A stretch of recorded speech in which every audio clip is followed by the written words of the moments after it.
A country with over 1 billion people, thousands of years of history, and the world's spiciest food. But behind the saris, samosas, and sacred rivers is a military that's so vast, so capable, and so battle-ready, you'd think it was coded by a Marvel villain. This is not the India you think you know. Because while some countries flex with parades, India just silently upgrades, drills in 3 climate zones, and prepares for war across land, sea, air, space, and cyberspace, all at once. So buckle up, because India's military might, it's on another level. Let's talk geography, because India doesn't live in a quiet cul-de-sac. It's in the world's most intense neighborhood. To the north, you've got China, nuclear-armed, high-altitude, and constantly eyeballing mountain borders. To the west, Pakistan, with decades of tension and history that could fill its own Netflix series. To the east, jungle borders with Myanmar, insurgent hotspots, and some of the toughest terrain on Earth. And to the south, the Indian Ocean, where everyone from the US Navy to Chinese submarines likes to just hang out. In other words, India is surrounded by drama. But here's the twist. While most countries would freak out, India builds a defense force designed for permanent pressure. Because peace is nice, but being unbreakable, that's better. India's army isn't just big, it's seasoned. With over 1.2 million active personnel and hundreds of thousands in reserve, it's one of the largest standing armies on the planet. But this isn't just about numbers, it's about experience. While some armies do war games in the desert once a year, Indian soldiers are literally fighting real skirmishes in the Himalayas, guarding borders at -30 degrees Celsius, and tracking insurgents through monsoon-soaked jungles. Imagine doing combat patrols with frozen eyelids or humidity so thick your socks turn into soup. That's Tuesday in the Indian Army. And then we get to the elite units. Para-SF, India's special forces that train to jump into war zones from 30,000 feet up. They go behind enemy lines and vanish like a WhatsApp status. Ghatak platoons, the army's pointy end of the spear. First in, last out, always loud. RR, Rashtriya Rifles. Fighting counterinsurgency operations 24/7. Not hypothetical, not training. Real combat, real bullets, real stakes. And they're not just trained for ground warfare. They're trained for multi-front conflict, from urban environments to mountain peaks higher than most planes fly. You want gritty? India's army defines it.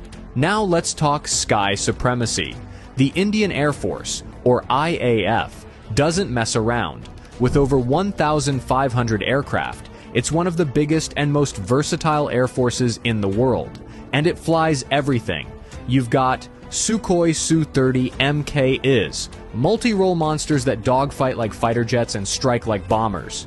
Rafale jets, precision, speed, stealth. These things could thread a needle from a mile away. Tejas, India's indigenous fighter jet that proves "Make in India" also means mess with me and perish. Oh, and the pilots? They train at altitudes where oxygen is a suggestion, and landing strips are made of ice. But IAF's strength goes beyond jets. You've got AWACS for battlefield surveillance, airborne refueling tankers for long-range operations, and missile systems that give enemy aircraft approximately 0 chances.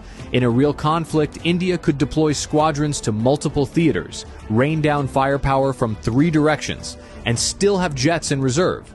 And did I mention they once bombed a terrorist camp 80 kilometers into another country, casually flew back and said, "Yup, we did that"? Yeah, they don't bluff. Now, let's go aquatic. India's Navy is the silent assassin of South Asia. It guards over 7,500 kilometers of coastline, controls key shipping lanes in the Indian Ocean, and has eyes on every passing vessel. We're talking aircraft carriers, INS Vikrant and INS Vikramaditya, stealth destroyers, frigates, corvettes, and landing ships, and nuclear submarines that can launch ballistic missiles from under the damn ocean. The Navy doesn't just protect, it projects. It performs joint drills with the US, Japan, Australia, France, you name it. Why? Because India knows something every superpower knows too. Whoever controls the Indian Ocean controls trade, and India has home field advantage. Plus, if things ever go nuclear, the Navy has INS Arihant, the nuclear-powered submarine with second strike capability, meaning, even if everything else is taken out, India can still end you from under the waves. Their missile arsenal is no joke. Agni series. These are not firecrackers. They're long-range nuclear-capable ballistic missiles. BrahMos, one of the fastest cruise missiles in the world, co-developed with Russia. It hits targets faster than most people hit the snooze button. And they're not stopping there. India is investing in hypersonic tech, anti-satellite weapons, AI-enabled drones, and space surveillance. You know that time India shot down its own satellite in orbit just to prove it could?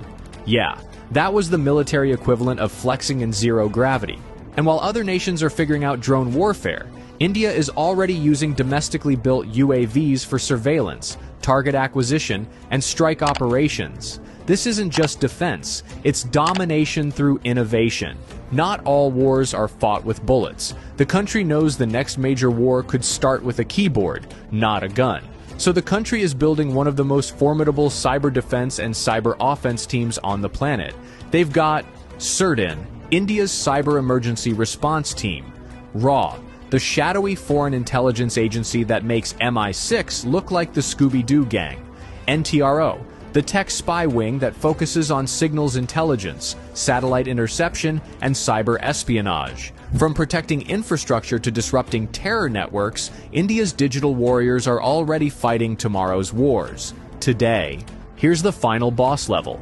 India isn't just armed, it's nuclear armed, with a doctrine of no first use, but a guaranteed second strike that could end cities. With a triad of nuclear delivery systems, land, air, and sea, India ensures that any attack ends in instant regret. But the real strength? Resilience. India has fought multiple wars, faced insurgencies, and bounced back from terror attacks without crumbling. Its soldiers are battle-tested, its people are proud, and its doctrine is clear. We don't want war, but if you bring it, we finish it. So, yeah, next time someone says India is just software engineers, spicy food, and spiritual gurus, remind them it's also one of the largest, most experienced militaries in the world, a nuclear power with cutting-edge tech, a regional powerhouse with global reach, and a nation that trains for every possible threat, just in case the unthinkable becomes real. And while India believes in peace, it's fully prepared for war. Hit that like button if you learned something new. Subscribe if you want more military deep dives like this. And remember, never underestimate quiet strength, especially when it has 1.4 billion people behind it. Until next time, stay smart, stay curious, and maybe don't pick a fight with India.